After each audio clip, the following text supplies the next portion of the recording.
कहानी की शुरुआत में हमें एक रहस्यमयी दुनिया दिखाई जाती है जहां बहुत ही खतरनाक मॉन्स्टर्स रहते हैं। उसी खतरनाक जगह पर कुछ लोग फंसे होते हैं और वहीं पर हमें जापान का एक योद्धा भी दिखाया जाता है। ये आदमी सिर्फ एक तलवार से इसलिए प्रेडेटर की रिस्पेक्ट ले लेता है क्योंकि उसका लड़ने का तरीका बिल्कुल वॉरियर जैसा होता है। जब प्रेडेटर सामने आता है वो खुद इनविजिबिलिटी हटा देता है। मतलब साफ है कि वो भी फेयर फाइट चाहता है। दोनों एक साथ अटैक करते हैं लेकिन ताकत में फर्क साफ दिखता है। प्रेडेटर ज्यादा ताकतवर होता है इसलिए पहले ही वार में हांजो जमीन पर गिर जाता है लेकिन वो पीछे नहीं हटता। धीरे धीरे वो प्रेडेटर के अटैक पैटर्न को समझ लेता है। फिर सही मौका देखकर वो उसके पेट पर वार करता है। अंत में प्रेडेटर गिर जाता है लेकिन हांजो भी बुरी तरह जख्मी होता है। वो जीत तो जाता है लेकिन अपनी जान देकर। उसने एक सच्चे समुराई की तरह अपनी इज्जत बचाई। लेकिन कहानी यहीं खत्म नहीं होती। ये सब एक एलियन प्लेनेट पर हो रहा होता है जहाँ इंसानों को शिकार बनाने के लिए लाया जाता है। हर कुछ टाइम बाद ये एलियंस धरती से खतरनाक और स्किल्ड लोगों को उठाकर यहाँ छोड़ देते हैं। ऐसा ही एक इंसान है रॉयस, जो एक मर्सिनरी होता है। उसे भी बिना बताए इस प्लेनेट पर लाया जाता है और वो अचानक खुद को इस डेडली गेम का हिस्सा पाता है। अब उसे समझना है कि ये जगह क्या है और जिंदा कैसे बचना है। वो आदमी अचानक आसमान से गिर रहा होता है, हजारों मीटर ऊपर से। होश आते ही उसे समझ आता है कि अगर अभी कुछ नहीं किया तो सीधा मौत है। वो तुरंत पैराशूट खोल देता है और आखिरी पल में घने जंगल के पेड़ों पर गिरकर अपनी जान बचा लेता है। जब रॉयस दोबारा होश में आता है तो खुद को एक अजनबी ट्रॉपिकल जंगल में पाता है। वो अभी आसपास देख ही रहा होता है कि अचानक एक और आदमी आसमान से गिरता है। जमीन पर आते ही वो बंदूक तान देता है। साफ दिख रहा होता है कि वो डर के मारे घबराया हुआ है। रॉयस उसे शांत करने की कोशिश करता है लेकिन साथ ही चुपके से अपना हथियार भी तैयार रखता है। तभी एक तीसरा आदमी बिना पैराशूट के गिरता है और मौके पर ही मर जाता है। ये देखकर दोनों समझ जाते हैं कि हालात बहुत खराब हैं और धीरे धीरे उनके बीच का तनाव कम हो जाता है। अचानक गोलियों की बारिश शुरू हो जाती है। दोनों तुरंत छुप जाते हैं। रॉयस सीधा जवाब देने के बजाय समझदारी दिखाता है। वो चुपचाप हमलावर के पास पहुंचता है और उसकी बंदूक छीनकर उसे काबू कर लेता है। कुछ ही देर में वहाँ कुल 8 लोग इकट्ठा हो जाते हैं। सभी अलग अलग जगहों से आए होते हैं लेकिन एक चीज कॉमन होती है, सबको इसी तरह आसमान से यहाँ गिराया गया है। इनमें शामिल है रॉयस, एक प्रोफेशनल मर्सनरी, निकोलाई, रूस का स्पेशल फोर्स सैनिक, कुचिलो, मेक्सिको का ड्रग कार्टेल सदस्य, इसाबेल, इजराइल की स्नाइपर, स्टैंस, FBI का वांटेड क्रिमिनल, मोम्बासा, अफ्रीका का रेबल लीडर, हांजो, जापान का याकुजा सदस्य और एडविन, एक दिखने में सीधा साधा डॉक्टर। सब जब अपनी कहानी बताते हैं तो हैरान रह जाते हैं। हर एक के साथ यही हुआ था। सबको बिना बताए उठाया गया और इस अजनबी जंगल में गिरा दिया गया। अब धीरे धीरे उन्हें समझ आने लगता है ये जगह कोई साधारण जंगल नहीं है, ये एक हंटिंग ग्राउंड है और वो सब यहाँ शिकार बनने के लिए लाए गए हैं। अचानक एक अजीब सी रोशनी चमकती है और सब लोग बेहोश हो जाते हैं। जब होश आता है तो सब खुद को इस अनजान जगह पर पाते हैं। हर किसी के पास उसकी पहचान के हिसाब से हथियार भी होता है। रॉयस फैसला करता है कि पहले किसी ऊंची जगह पर जाकर आसपास देखा जाए ताकि पता चले ये जगह है कहाँ। रास्ते में चलते हुए निकोलाई एक अजीब से पौधे को देखकर रुक जाता है। उसे छूने ही वाला होता है कि डॉक्टर एडविन उसे तुरंत रोक देता है। वो बताता है कि ये जहरीला पौधा है, हल्की सी खरोंच से भी पूरा शरीर सुन्न हो सकता है। ये सुनकर निकोलाई उसकी जान बचाने के लिए शुक्रिया करता है और आगे उसकी हिफाजत करने का वादा करता है। थोड़ा आगे बढ़ते ही सबको एहसास होता है कि यहाँ का मैग्नेटिक सिस्टम गड़बड़ है, दिशा समझ ही नहीं आ रही। सबसे अजीब बात ये कि 6 घंटे चलने के बाद भी सूरज अपनी जगह से हिलता ही नहीं, जो कि धरती के नियमों के बिल्कुल खिलाफ है। सब लोग अब और ज्यादा सावधानी से आगे बढ़ते हैं। जंगल के अंदर जाते ही उन्हें पता चलता है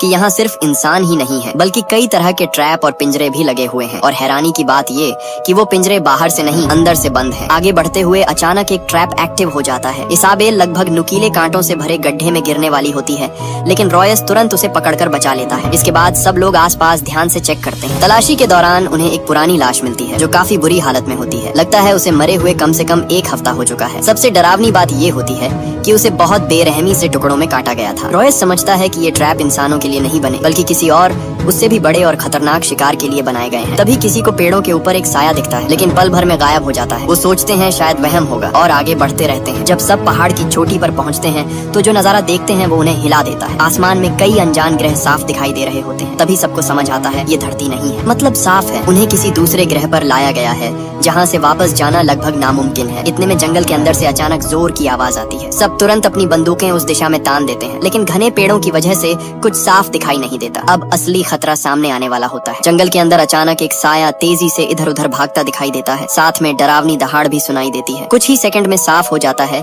कि ये कोई आम जानवर नहीं बल्कि एलियन हंटिंग डॉग्स हैं। सब लोग मिलकर गोलीबारी करते हैं और कुछ को मार गिराते हैं लेकिन ये जानवर झुंड में हमला करते हैं। एक मरता है तो दूसरा तुरंत उसकी जगह ले लेता है। हालात जल्दी ही कंट्रोल से बाहर होने लगते हैं। इसी बीच वो कायर सा दिखने वाला डॉक्टर उनका आसान निशाना बन जाता है। डर के मारे वो भागने लगता है लेकिन उसकी स्पीड इन जानवरों के सामने कुछ भी नहीं होती। भागते भागते भागते वो गिर जाता है। आखिरी पल में इसाबेल अपनी जान जोखिम में डालकर उसे बचाती है और पीछा कर रहे जानवर को मार देती है। दूसरी तरफ भगोड़ा क्रिमिनल भी भाग रहा होता है, लेकिन उस पर एक एलियन डॉग हमला कर देता है। वो किसी तरह चाकू से उसे घायल करता है। तभी मोम्बासा अफ्रीकी फाइटर आकर उस जानवर को गोली मारकर खत्म कर देता है। लेकिन सबसे बड़ी समस्या ये है कि इनकी संख्या बहुत ज्यादा है। गोलियां होने के बावजूद सब थकने लगते हैं। हालात इतने खराब हो जाते हैं कि इसाबेल डॉक्टर को बचाने के लिए उसे पेड़ पर चढ़ा देती है और खुद स्नाइपर से कवर देने लगती है। तभी अचानक उसकी गन जाम हो जाती है। वो बार बार ट्रिगर दबाती है लेकिन कोई फायदा नहीं होता। अब हालत ऐसी हो जाती है कि वो आखिरी गोली खुद पर चलाने का सोच लेती है ताकि इन जानवरों के हाथ न लगे। उसी वक्त अचानक सीटी विसल की आवाज आती है। जैसे ही ये आवाज आती है सारे एलियन डॉग्स रुक जाते हैं और फिर एक साथ जंगल की तरफ भाग जाते हैं। रॉयस तुरंत समझ जाता है ये जानवर खुद से हमला नहीं कर रहे थे, कोई इन्हें कंट्रोल कर रहा है। मतलब असली दुश्मन अभी सामने आया ही नहीं है। वो सबको चेतावनी देता है कि गोलियां बचाकर चलो, क्योंकि ये तो सिर्फ शुरुआत थी। तभी उन्हें एहसास होता है कि कुछ लोग ड्रग कार्टेल वाला उनके साथ नहीं है। जंगल के अंदर से उसकी मदद की आवाज आती है। सब लोग डरते डरते उस दिशा में जाते हैं। घने पेड़ों के बीच वो उसे बैठा हुआ देखते हैं, मदद मांगते हुए। इसाबेल आगे बढ़ने लगती है लेकिन रॉयस उसे रोक देता है। उसे शक होता है कि ये एक ट्रैप हो सकता है। वो टेस्ट करने के लिए एक पत्थर उसकी तरफ फेंकता है और यहीं साफ हो जाता है ये कोई सीधी स्थिति नहीं बल्कि दुश्मन की चाल है। थोड़ी सी बात करने के बाद रॉयस फैसला करता है कि कुचिलो को छोड़कर आगे बढ़ना ही पड़ेगा। लेकिन इसाबेल ऐसा नहीं चाहती। वो उसे उस हालत में छोड़ना नहीं चाहती, इसलिए मजबूरी में स्नाइपर उठाकर सोचती है कि उसे दर्द से छुटकारा दे दे। इसी दौरान सबको एहसास होता है कि ये जगह बिल्कुल अजीब है और उनकी हर हरकत कोई देख रहा है। असल में प्रीडेटर्स दूर से उन्हें देख रहे होते हैं। उनके लिए ये सब एक शिकार का खेल है जहाँ वो इंसानों को धीरे धीरे डरा कर मारते हैं। रॉयस ये बात समझ जाता है। वो उनका पैटर्न पकड़ लेता है और फैसला करता है कि अब छुपने के बजाय अटैक करना चाहिए। वो एलियन डॉग्स के छोड़े हुए निशानों को फॉलो करता है और सच में दुश्मन के ठिकाने तक पहुँच जाते हैं। लेकिन वहाँ का नजारा देखकर सब हिल जाते हैं। हर तरफ हड्डियां बिखरी होती हैं, सिर्फ इंसानों की नहीं बल्कि अलग अलग प्रजातियों की। कुछ लाशों की खाल तक उतारकर सजावट की तरह लटकाई गई होती है। बीच में उन्हें एक अजीब सा क्रीचर दिखता है जो बंधा हुआ होता है। निकोलाई क्यूरियोसिटी में उसके पास जाने लगता है, लेकिन तभी पता चलता है वो अभी जिंदा है। इसाबेल तुरंत सबको वहाँ से निकलने को कहती है क्योंकि ये जगह सेफ नहीं है। इतने में अचानक हमला होता है। मोम्बासा को 3 भाले एक साथ लगते हैं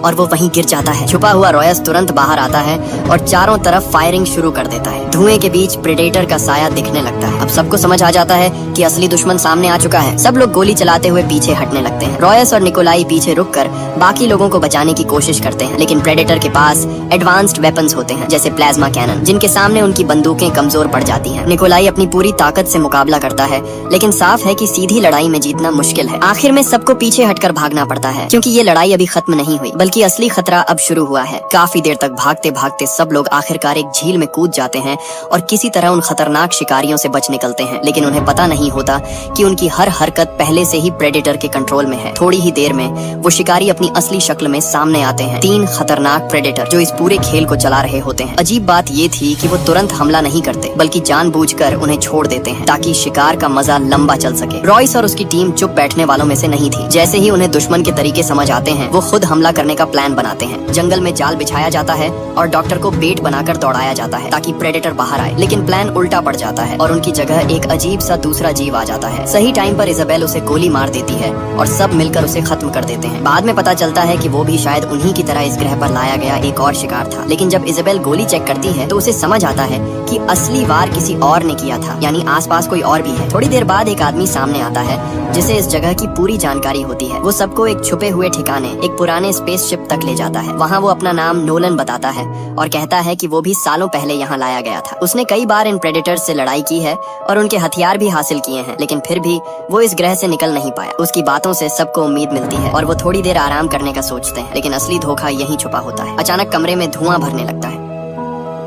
पता चलता है कि नोलन ही उन्हें मारने की कोशिश कर रहा है ताकि उनके हथियार और सामान ले सके। सारे रास्ते बंद हो जाते हैं और हालत फिर से खतरनाक हो जाती है। तभी रॉयस को समझ आता है कि यहाँ सिर्फ प्रेडेटर्स ही नहीं, इंसान भी एक दूसरे के लिए खतरा बन सकते हैं। रॉयस समझ जाता है कि सीधे निकलना आसान नहीं है, इसलिए वो जोर से फायर करता है ताकि आवाज बाहर तक जाए। गोलियों की गूंज सच में प्रेडेटर का ध्यान खींच लेती है। नोलन ये देखकर डर जाता है और जल्दी से भागने लगता है, लेकिन कुछ ही दूर जाकर उसका सामना सीधे एक प्रेडेटर से हो जाता है। उधर प्रेडेटर धीरे धीरे बाकी लोगों तक पहुँच जाता है मगर वो तुरंत हमला नहीं करता। वो उन्हें भागने देता है जैसे बिल्ली चूहे के साथ खेलती है। भागते वक्त डॉक्टर टीम से अलग हो जाता है और अकेला प्रेडेटर के सामने आ जाता है। वो डर के मारे आंखें बंद कर लेता है, लेकिन तभी एक सैनिक उसे बचाने आ जाता है और दोनों भागने लगते हैं। ज्यादा दूर नहीं जा पाते कि प्रेडेटर अपने हथियार से उस सैनिक को मार गिराता है। डॉक्टर ये सब देखता है मगर डर के कारण उसे छोड़कर भाग जाता है। उसी दौरान एक और प्रेडेटर निकोला को पकड़ लेता है और उसे मारने ही वाला होता है कि निकोला आखिरी पल में ग्रेनेड फोड़ देता है और दोनों साथ उड़ जाते हैं। इस धमाके के बाद बाकी लोग थोड़ी देर के लिए बच जाते हैं, लेकिन खतरा खत्म नहीं होता। दूसरा प्रेडेटर सामने आता है और सीधे रॉयस को निशाना बनाता है। तभी स्टैन्स बिना सोचे समझे उस पर टूट पड़ता है और अपने साथियों को भागने का मौका दे देता है, लेकिन खुद मारा जाता है। अब हालात और भी खराब हो जाते हैं क्योंकि बचे हुए लोग थक चुके होते हैं और प्रेडेटर लगातार उनका पीछा कर रहे होते हैं। ऐसे में हांजो अचानक रुक जाता है और बाकी सबको आगे जाने के लिए कहता है। वो खुद पीछे रह जाता है, शांत होकर अपनी सांसें कंट्रोल करता है और तलवार निकाल लेता है। उसका इरादा साफ होता है, वो अकेले प्रेडेटर का सामना करेगा। उसकी हिम्मत देखकर प्रेडेटर भी रुक जाता है, जैसे वो इस लड़ाई को एक इज्जत वाली जंग बनाना चाहता हो। और यहीं से एक आखिरी खामोश लेकिन खतरनाक मुकाबला शुरू होता है। हांजो और प्रेडेटर के बीच सीधी और बराबरी की लड़ाई शुरू होती है। ताकत में कमजोर होने के बावजूद हांजो जरा भी नहीं डरता। उसकी पीठ पर गहरी चोट लगती है, लेकिन वो फिर भी डटा रहता है। धीरे धीरे वो दुश्मन की चाल समझ लेता है और सही मौका देखकर हमला करता है। आखिर में वो प्रेडेटर को मार देता है, लेकिन खुद भी बुरी तरह घायल होकर गिर जाता है। ये जीत उसकी जान लेकर आती है। एक सच्चे योद्धा की तरह वो अपनी इज्जत बचाकर मरता है। उधर भागते हुए डॉक्टर गलती से एक जाल में फंस जाता है। रॉयस हालात देखकर फैसला करता है कि उसे छोड़ना पड़ेगा, क्योंकि ये जाल मारने के लिए नहीं बल्कि शिकार को धीमा करने के लिए बनाया गया था। उसका प्लान होता है कि या तो डॉक्टर को छोड़ दिया जाए या उसे बेट की तरह इस्तेमाल किया जाए, लेकिन इजाबेल ये बात मानने से इनकार कर देती है। आखिर रॉयस मजबूर होकर अकेला आगे बढ़ जाता है, जबकि इजाबेल डॉक्टर को बचाने की कोशिश करती है, लेकिन थोड़ी ही दूर जाकर वो खुद भी जाल में फंस जाती है और हवा में लटक जाती है। इसी दौरान रॉयस प्रेडेटर के बेस तक पहुंच जाता है, जहां उसे एक बंदी प्रेडेटर मिलता है जो पहले लड़ाई में घायल हो चुका होता है। रॉयस उससे डील करता है, अगर वो उसे छोड़ दे तो बदले में वो उसे धरती पर वापस भेज देगा। प्रेडेटर उसकी बात समझ जाता है और रॉयस उसकी बेड़ियां काट कर उसे आजाद कर देता है। वो प्रेडेटर अपना वादा निभाते हुए स्पेसशिप चालू करता है और उसका रास्ता धरती की तरफ सेट कर देता है, लेकिन तभी एक और प्रेडेटर वहां पहुंच जाता है और दोनों के बीच जबरदस्त लड़ाई शुरू हो जाती है। रॉयस ये सब देखकर समझ जाता है कि अब यहाँ रुकना खतरे से खाली नहीं, और वो तुरंत स्पेसशिप की तरफ भागता है। पीछे दोनों खतरनाक योद्धा आपस में भिड़े रहते हैं और लड़ाई का नतीजा अभी भी अनिश्चित होता है, जबकि रॉयस की आखिरी उम्मीद उसी उड़न जहाज से जुड़ी होती है। लड़ाई में घायल प्रेडेटर जो रॉयस ने आजाद किया था पूरी ताकत से दुश्मन पर वार करता है और उसे कुछ देर के लिए गिरा देता है, लेकिन दूसरा प्रेडेटर नियम तोड़ते हुए सीधे अपना प्लाज्मा हथियार इस्तेमाल करता है और उस पर हमला कर देता है। मजबूर होकर घायल प्रेडेटर छिपने की कोशिश करता है, लेकिन उसकी हालत इतनी खराब होती है कि वो ज्यादा देर टिक नहीं पाता। आखिरकार दुश्मन उसे बेरहमी से मार देता है और जीतने के बाद तुरंत रॉयस के पीछे निकल पड़ता है। रॉयस इस बीच स्पेसशिप तक पहुंच जाता है और वो उड़ान भरने लगती है, लेकिन प्रेडेटर उसे भी खत्म कर देता है। वो दूर से ही उसे उड़ा देता है, जिससे रॉयस की वापसी की आखिरी उम्मीद भी खत्म हो जाती है। उधर गड्ढे में फंसे डॉक्टर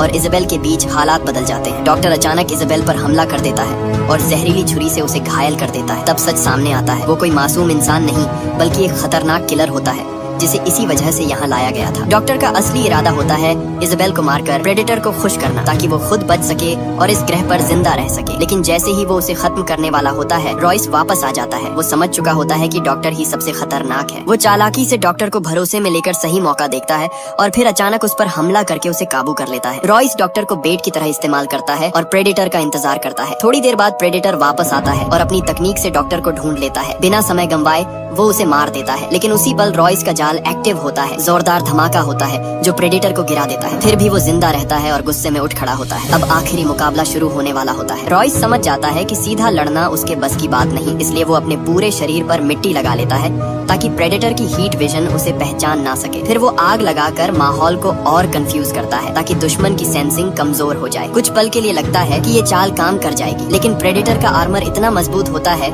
कि रॉयस के हमलों का उस पर कोई खास असर नहीं पड़ता। थक कर रॉयस एक पेड़ के पीछे छिप जाता है, लेकिन प्रेडेटर जल्दी ही अपनी स्ट्रेटेजी बदल देता है और अपने एडवांस्ड मास्क से रॉयस की धड़कन पकड़ लेता है। अचानक उस पर हमला होता है। रॉयस किसी तरह प्लाज्मा शॉट से बच तो जाता है, लेकिन अब वो बुरी तरह घायल हो चुका होता है। प्रेडेटर उसे पकड़कर हवा में फेंक देता है और बेरहमी से मारता है। हालात ऐसे हो जाते हैं कि रॉयस अब उठ भी नहीं पा रहा होता और उसकी हार तय लगने लगती है। जैसे ही प्रेडेटर आखिरी वार करने वाला होता है, तभी इजाबेल, जो अभी तक जिंदा होती है, अपनी पूरी ताकत जुटाकर स्नाइपर से निशाना लगाती है और गोली चला देती है। ये हमला प्रेडेटर को कुछ पल के लिए रोक देता है। इसी मौके का फायदा उठाकर रॉयस अचानक उठता है, कुल्हाड़ी पकड़ता है और पूरी ताकत से पलटवार करता है। इस बार हमला सीधा पड़ता है, प्रेडेटर संभल नहीं पाता और पीछे की तरफ गिर जाता है। अब लड़ाई का रुख बदल चुका होता है और पहली बार लगता है कि इंसान भी इस खतरनाक शिकारी को टक्कर दे सकता है। प्रेडेटर जमीन पर गिरते ही फिर उठने की कोशिश करता है, लेकिन रॉयस उसे मौका नहीं देता। वो लगातार उस पर हमला करता है, इतनी तेजी से कि प्रेडेटर संभल भी नहीं पाता। कुछ ही पलों में वो बुरी तरह घायल हो जाता है। अपनी आखिरी ताकत से वो रॉयस को घूरता है और जोर से दहाड़ता है, जैसे आखिरी बार अपनी ताकत दिखाना चाहता हो। लेकिन अगले ही पल वो गिर जाता है और इस बार